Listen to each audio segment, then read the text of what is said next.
Jim Pro with the JP2 Risk Management, and we're on our 2020 Western Corn Belt Tour. Kind of give you a quick update of what's happened today. Well, we left Mount Vernon, Iowa. We are now just kind of west of Denison, Iowa. By the end of the day, we'll be 400 miles driving in Iowa. We want to thank Consolidated Grain and Barge today. They hosted a kind of a live update on the June 30th report on what we're seeing, and then kind of had Q&A about this tour. So I want to thank those folks. Clover Ag Risk Management in New York, they're also one of our sponsors, and AG Farm Management in Champaign, Illinois. We basically, since the last update, we've had 3 stops. One thing I would tell you, as we have moved west, we have certainly got drier. This part of the stop was our first one where we wouldn't call it, the ground's not cracked, but man, it's dry. They're ready for a rain. No stress today. It's about 79 degrees, partly cloudy as you can see. But let's talk about Greene County first. That's near Grand Junction. Stands were at 29,700. That was the 3rd year corn on corn, V8 to V9. Really no issues with that cornfield.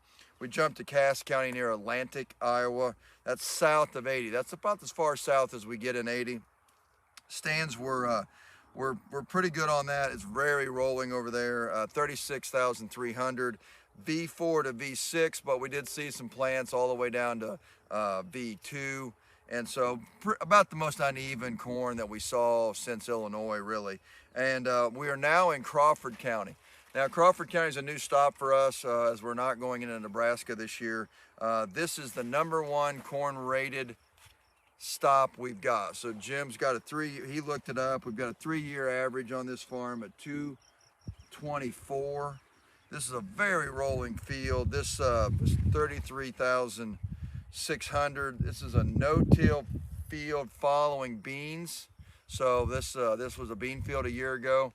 And you would not, when we pulled up, I guess we were kind of second guessing ourselves whether this field could be in one of the best corn counties in the state, and B, with this much roll to it, could we really expect it? And it's I guess it hasn't disappointed. Now they're going to need some rain here for them to get to that average again for the 4th year. They don't have enough moisture to get through pollination. They're going to need a rain.